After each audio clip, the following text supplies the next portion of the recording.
Hello, greetings. This is Gilles Mancier. I wanted to come and say hello, wish you a good day. I wanted to continue to discuss, share ideas and thought on this inner process of transmutation. I've got a cat here that's been meowing, so she's been a bit frustrated today. I don't know, but so I just let her in and maybe she'll jump into the conversation.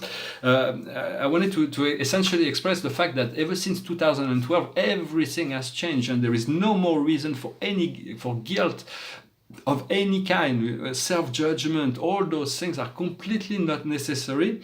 You really want to focus on love uniquely and forgive all without condition. Understanding that no matter what mistake we've made, we are forgiven. We can forgive ourselves. And our mistakes are just here. This is part of the game. It is we have to learn from our mistake and grow. This is what allows us to grow, to gain wisdom. In a sense, there is only one infinity, and that's what we are. This is our true nature. Whatever we experience here as part of this earth condition is only a tiny, minuscule fragment of who we are as a greater self. And so it's good to be able to detach sometimes, because for now I feel I have this like not every day is as easy, because I'm still not I've turned around the corner, I see the sun, but I do not I see the road in front of me, but there is those shadows that are being projected, and so the Spirit says that I'm protected, so I have to trust that divine timing will unfold. We want to find a way to get higher, to get lighter, to get our body to feel light, to our mind, our mental process to have lighter thoughts, to our emotion to be lighter, to be more on the positive side. And for light, light is photon, it's made of photon, it is our true nature, and light is both a particle and a wave, it does not have mass. So as we become lighter, we're going to discover all kinds of things. So levitation, for instance, I know it is coming for me, I just have to be a little bit patient. It is good to take your time for yourself, to take your time to take care of yourself, to be good to yourself. And you can never ask too much of Source, too much of God. God is infinite. He has all the power in the universe. He's created this huge universe. So anything on this plane, He can do anything as well. So we have to you can never ask too much. For God can give it. God has it all, so He can give it to you but we have to allow things to happen in our life with as much grace and ease as possible. And the more we ascend, the more we raise our consciousness and frequency, the more beautiful our experience becomes, the more the oneness becomes one and expansive. As we move from the third, fourth dimension to the fifth dimension, then sixth, seventh dimension, then eighth, ninth dimension, we want to find our apex in the ninth dimension, because if we go too high, we would be completely lost. So even in the fifth dimension, if we get in too soon, we will be bombarded by our negative conditioning. So we want to clear up our mind and thought before we can ascend into this fifth dimension. But the apex of our consciousness, where we seek to attain, is the ninth dimension, where we'll find our true alignment with this divine source. Then the 12th, 13th dimension will align as we continue to do this alignment. I also wanted to say that there is only 3 people in the history of the world that are famous. There may be others, but that did not pass through the portal of death. For death is a natural cycle that we go through, but there are 3 people, 3 beings that have not been through that. One of them is the Master of Wisdom, Thoth, the Atlantean who lived on Atlantis. His first incarnation was 16,000 years. Then he had a second incarnation that was not revealed. And say hello to the camera. No, I don't want to say hello to the camera. So the second incarnation is not revealed. And I was going to read some cards, but I got a cat in front of me. His third incarnation is as Hermes Trismegistus, the twice born, the 3 times born, the 3 times great, the inventor of philosophy. It is through the Temple of Wisdom in Egypt that all the Greek philosophers were initiated. Is that Jesus was initiated there as well. So Thoth was one of the person that transcended death, that could move from incarnation to incarnation without having to pass through this portal of death. The other famous person would be from the Bible, would be Enoch. Enoch was consumed by his I Am presence. It was the chariot of fire that took him, and his physical body was consumed. He's the only person that was on the earth so far that has created this fusion while being alive. For Jesus couldn't do it because as the Master created the Son, he had to his I Am presence became personified, although he achieved that light and life. But he went through the portal of death nevertheless, through the crucifixion. And the third person who didn't go through this portal of death was Lao Tzu, the great master of wisdom. And the story goes that he wanted to reform China, but he saw that he was completely hopeless. There was no need, he couldn't do it. So he decided to expatriate himself to India and go meet the Buddha, because he knew that the Buddha was enlightened, and he wanted to find someone that we could converse with on a one-to-one basis, on somebody on the same level of wisdom. So he decided, he took on his things, and he went to India. And that when he left the border of China, he gave his book, the Tao Te Ching, the great book of the sacred book of Tao and its virtue, to the border, the people that were the guardian of the border. And so they kept that, and they saw him ascending into the higher realm on a blue buffalo, a celestial animal. So he didn't go through this portal of death, but everybody else goes through that. This is nothing to worry about or fear.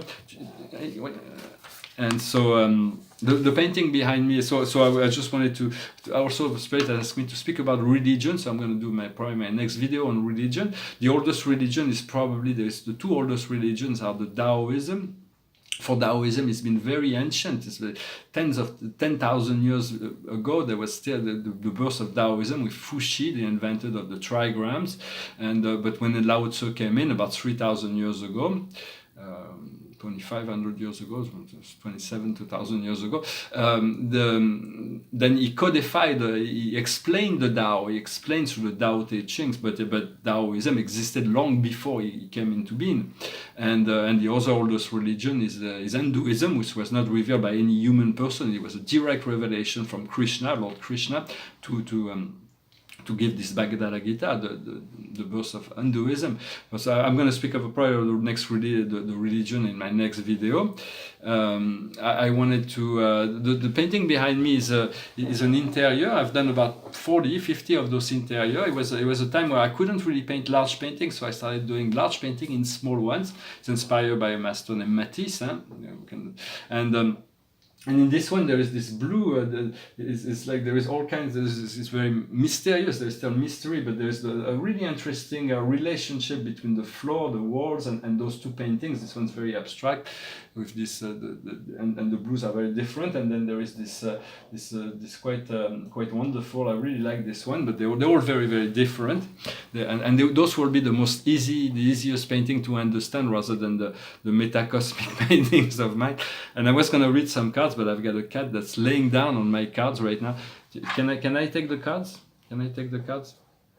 Okay, I'm gonna take the cards. Okay, sorry, you don't see it, but I have a cat here. It's like, it is a cat. It's my cat. Meow. She's been. Allez, go down.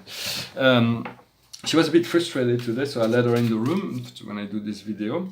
And so I'm going to pull 10 cards from the angels to see what the higher self may give us as guidance. And so the situation for us is luck, to be lucky, to accept the luck. There is all kinds, the luck is like a divine intervention. It's like good fortune, unexpected thing that comes as good fortune. So it is about accepting the luck, trusting that luck can happen, lucky event can happen at any time. What crosses the situation is love. For love is the essential. It's the highest frequency of it's the highest frequency of emotion, and the highest frequency of emotion of love that excuse me. Bless me. And the highest frequency of love that we can conceive here on the earth is unconditional love. Then we'll discover divine love as we ascend. For every revelation that comes into our mind comes from this divine love, divine source.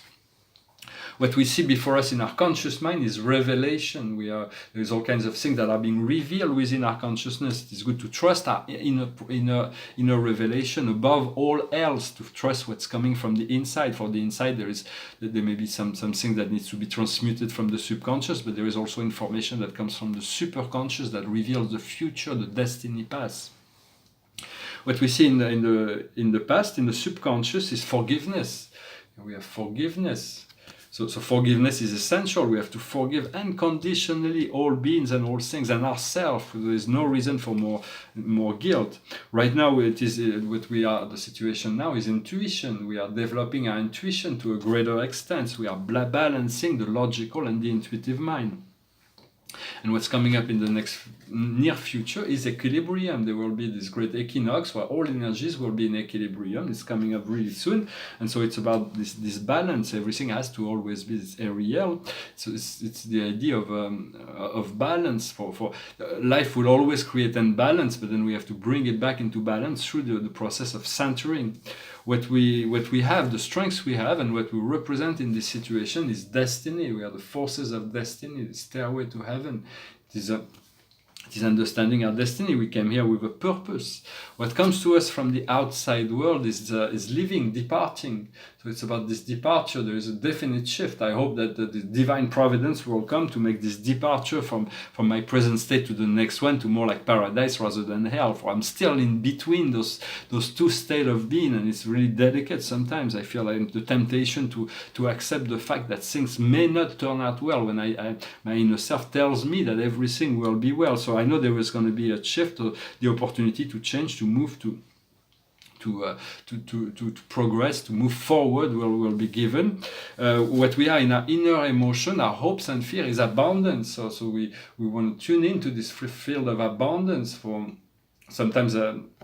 So we do want to trust that there is an abundant. We live in an abundant universe, and we just got to ask for it to receive. But sometimes it takes a long time for it to arrive in the physical world. So we have enough patience to bear with the situation of our life until the abundance has catch up to us. For we're always abundant, but we want to be abundant in blessings. We want to be abundant in finance. We want to be abundant in love. We want to be abundant in light. We want to be abundant in wisdom. We want to be abundant in all those things, that not be abundant in lack or abundant in fear or abundant in, because we always have this abundance. So it's about letting go of all the guilt and regrets and all those things. And the outcome will be the rewards. For there is the reward. What we do, we are rewarded. If we do something that hurts, that's if we create suffering, our rewards will be suffering. If we create prosperity, abundance, if we provide light, the light will be given. So it is all about understanding. We do not do things to get rewards. We do things out of the kindness of our heart. But it is a natural effect of the cause, the law of cause and effect, that we are getting rewarded for what we do. And so I hope so I do wish you the greatest luck and abundance and rewards that we all deserve. We've been working hard to get this the state of freedom that we seek, and so let us pray that this comes now. And so as now is possible, not as soon, but as now is possible.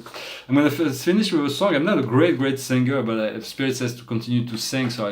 But a cappella also is really difficult. It does not forgive anything, and it's a song. I hope you still enjoy it. It's a song of Elvis Presley. It goes like this.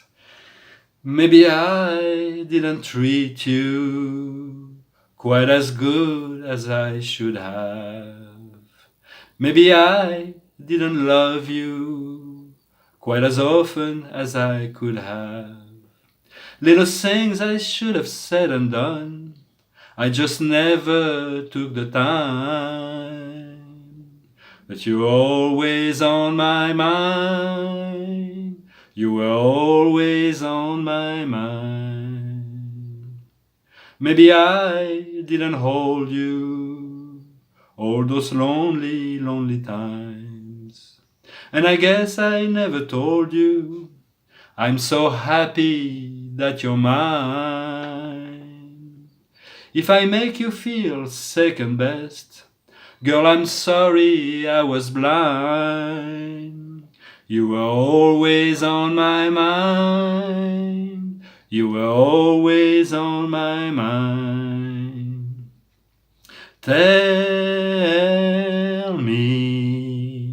Tell me that your sweet love hasn't died. Give me one more chance to keep you satisfied. Little things I should have said and done, I just never took the time. But you were always on my mind. You were always on my mind. Well, thank you very much. I wish you a wonderful day, and I'll talk to you later, Salat.